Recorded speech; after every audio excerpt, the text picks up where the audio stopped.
satisfied ako sa packaging niya mga ka-vlogs. Yung alam mo yung kahit ipadala mo siguro to sa atin sa Pinas, hindi siya mababasag.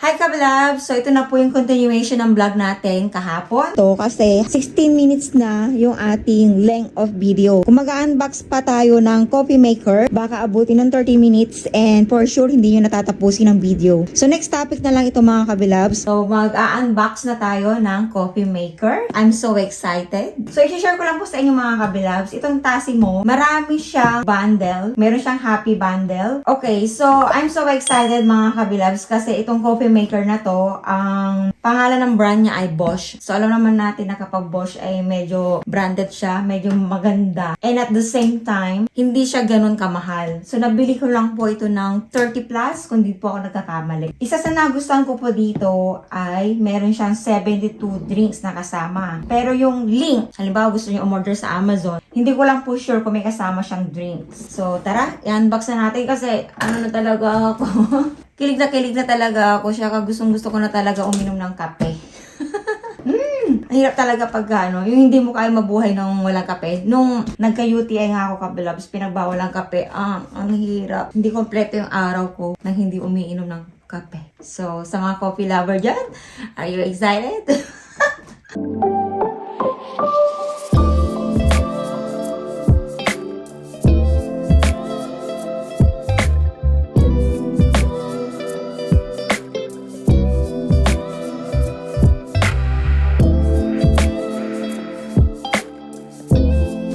Nagustuhan ko po ito mga kabilabs kasi hindi lang kape, gaya na nasabi ko sa previous vlog natin, hindi lang kape pwede mong gawin dito. Pwede rin chocolate, yung mga hindi nagkakape dyan. So, para sa inyo din po ito mga kabilabs. So, yan, binuksan na natin. And, tada! Dami niyang laman. So, unahin muna natin siya mga kabilabs. Ito muna. Wow, ang dami! Para ako naka-receive ng Christmas gifts. So, unahin ko muna yung una kong nakuha. Flat white.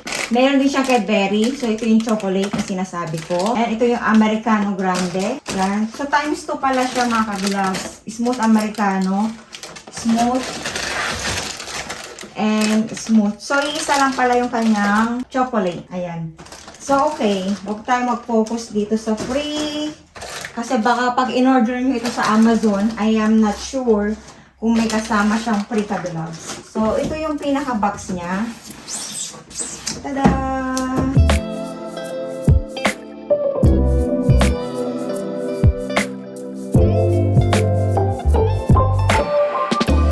Medyo may idea na ako sa coffee maker ka-vlogs kasi sa church namin sa Israel, yung family church ko doon ay may ganito kami. So, shout out kay Bro Rudy na bumili.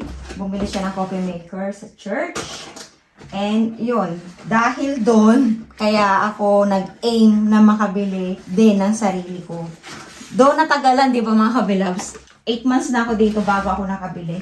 So, okay. Gaganyan natin siya para makita nyo. Pagbukas natin ng box, may mga kasama siyang mga, dito, manual. Pero bago kasi ako nagbukas, or bago ko inopen yung boxes, nanood na ako ng mga tutorials. Hindi lang isa, marami sila. Kaya, medyo lang ko rin gagawin ko. So, mayroon siyang styro. Kaya, protected talaga siya.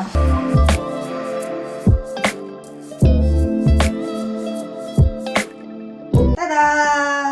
Satisfied ako sa packaging niya mga ka-vlogs. Yung alam mo yung kahit ipadala mo siguro to sa atin sa Pinas, hindi siya mababasag. Yan, so ito siya. Napakaliit lang. Hindi siya komplikadong gamitin mga ka-vlogs. Kaya kahit na ito yung kauna-unahan yung maging coffee maker, for the meantime, wala pa masyadong budget dyan tulad ko. Pwede ito sa mga nag-i-start pa lang. So yan, ganito siya mga ka-vlogs. And as you can see, may transparent dito. Ito yung lagay na tubig. Ayan. And nandito yung mga manual niya.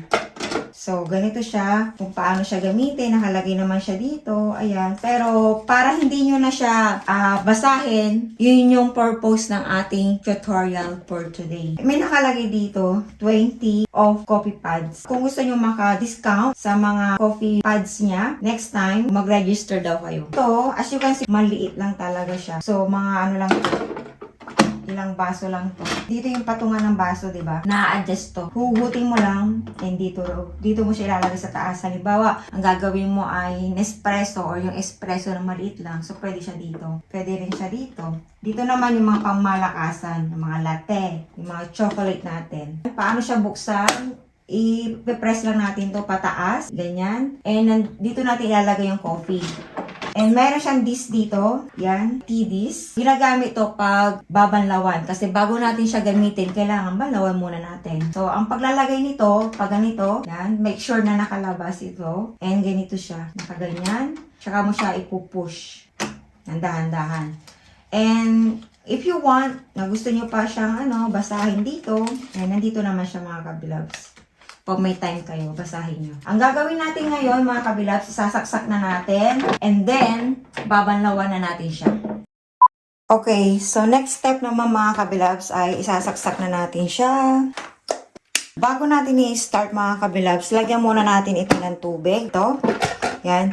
So, dahil lilinisin muna natin siya, ang gagamitin natin tubig is yung hindi muna pang drinking water. Ilalagay ko sa maximum. Yan. Kung ilan po siya mga kabilabs ay 700 ml. Dahan-dahan. Ilagay natin dito. Ayan. So, di ba kanina mga kabilabs, nilagay ko na dito yung tea disc. Kailangan kasi yun, every time na lilinisin natin. So, ito siya. Yan. And, di ba, sabi ko sa inyo, itong na to, pattern na to, dapat ganito siya. Nakalabas dapat siya dito. Hindi dapat siya nakataob, ha. It must be like this. Tapos, ipupush natin ng dahan-dahan. As you can see, nag-blink siya ng orange dyan. And, start na natin. So, don't forget na maglagay po na baso dito, ha. So, gagawin po natin ito 3 beses po, mga kabilabs. 3 times. Tingnan ko nga kung mainit. Mainit, mga kabilabs.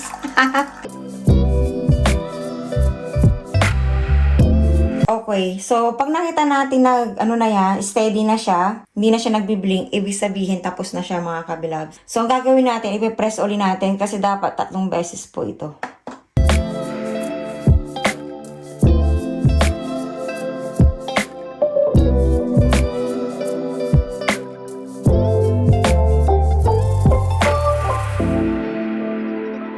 Okay, so tapos na uli siya mga kabilabs. Itatapon na natin to dahil puno na siya. So napakainit po mga kabilabs ng tubig. Pangkape talaga siya. Meron akong coffee maker sa Pilipinas mga kabilabs. Kung napanood nyo yung daily vlogs natin nung nagbakasyon tayo last year. Pero ito kasi may machine siya. Yun kasi ibang coffee maker naman siya. Hindi tulad nito. Ayun kasi pinapainit pa yung tubig. Ito automatic na umiinit na siya.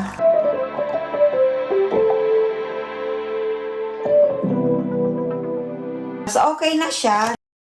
And itagdag ko lang mga kabilabs na sa ko to nabili? Sa Coris. Kung hindi ko pa nababanggit sa inyo. Kaya lang ang Coris kasi pang UK lang. What if nasa kayo? Nasa ibang parte kayo ng mundo. So, kung gusto nyo umorder ng ganito, meron din po nito sa Amazon, but I am not sure kung meron siyang mga free.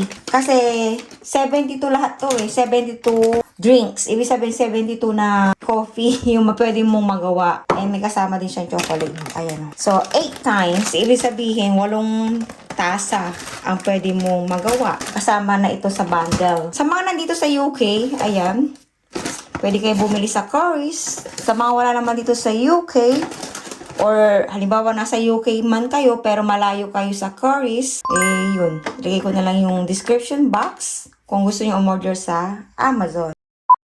Ayan, ngayon naman mga kabilabs, di ba nakatatlong na tayo. Linis. So, ito tatapon ko na. Nalagyan ko na siya ng drinking water. So, yung tubig na ginagamit namin dito, mga kabilabs, ay Brita.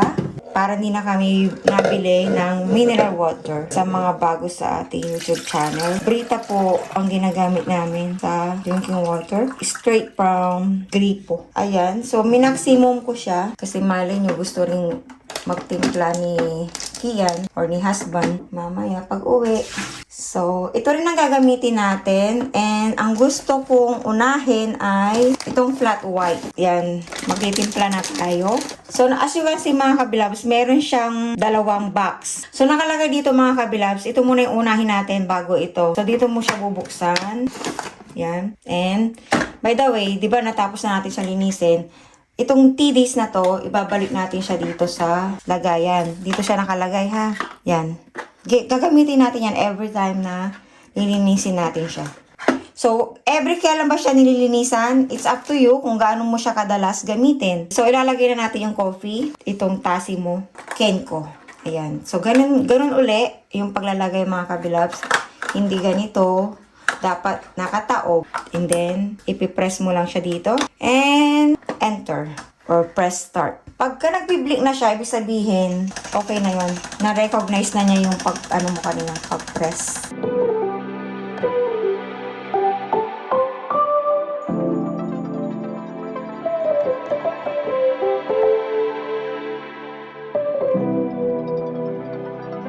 Bilang tapos na siya mga kabilabs, isunod naman natin. At ito yung isi-shake natin. Ito dapat yung isi-shake. Bago natin i-insert. So, i-press uli natin to. Yan. And, as you can see, empty na siya. Press uli.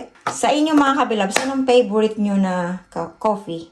Ako kasi, cappuccino yung favorite ko. Kasi hindi siya kasama sa free. So, baka bumili ako ng extra. So, itong flat white, ito yung sinasabing, itong naka-ano na to, itong flat white, ito yung pinaka-gatas niya.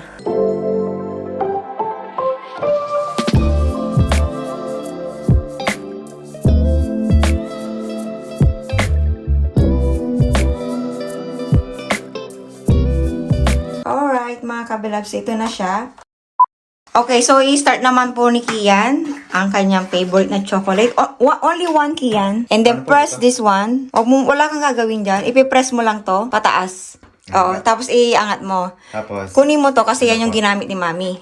Yan. Tapos itabi mo siya doon. Then ito, saka mo siya ilalagay. Make sure na yung itong nakausli ang nakalagay dyan. Opo. Then ipipress mo na siya. ganito po pala buhay ng mga mayaman tao. Hindi ka mayaman. Pagka nandyan na Kian, ipipress mo na yung start. So, nagbiblink na yan. Ibig sabihin, okay na siya. Na-recognize na yung pag-press mo. Akala ko sasabihin mo, ito palang buhay ng mga bartender. So, first time in his life. Ilan taong ka na ba, Kian?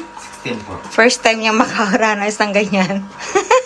May ganyan kami, Kian. May ganyan sa church. Kaya, yun, after ng worship, nagtitipon-tipon kami. Tapos, yun, umiinom kami ng coffee. Iba nga, Starbucks yung coffee. Masarap. Yung pinaka-banding nyo. Wag muna.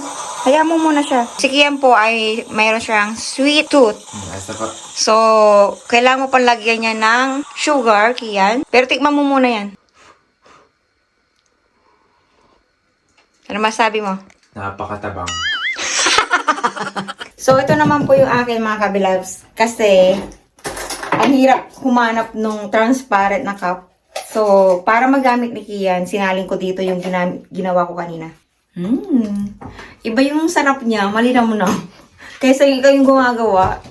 And by the way mga kabilabs, kung kayo ay mahilig sa sugar, kailangan nyo pang lagyan siya ng sugar. So, yan po siya mga kabilabs. So, kamusta naman na ngayon?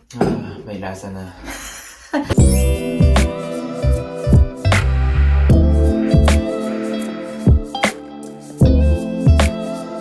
So, doon po natatapos ang ating vlog mga kabilabs. Thank you for watching.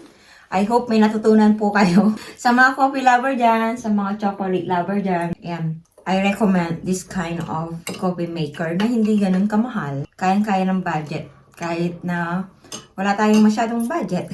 Tulad namin. Ano, kamusta? Mas gusto ko po yung handmade. Okay, so nasabi po ni Kian na gusto niya yung handmade or yung gawa niya kasi si Kian po ay matamis magtimpla.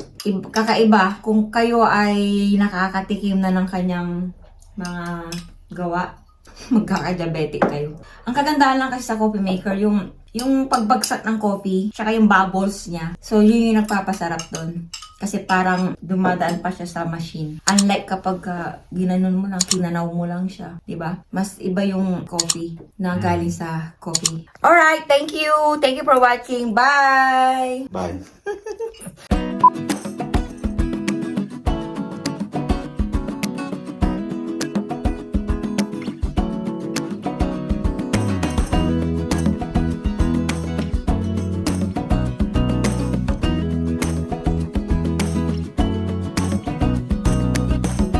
I was making my way across town, trying to get to you.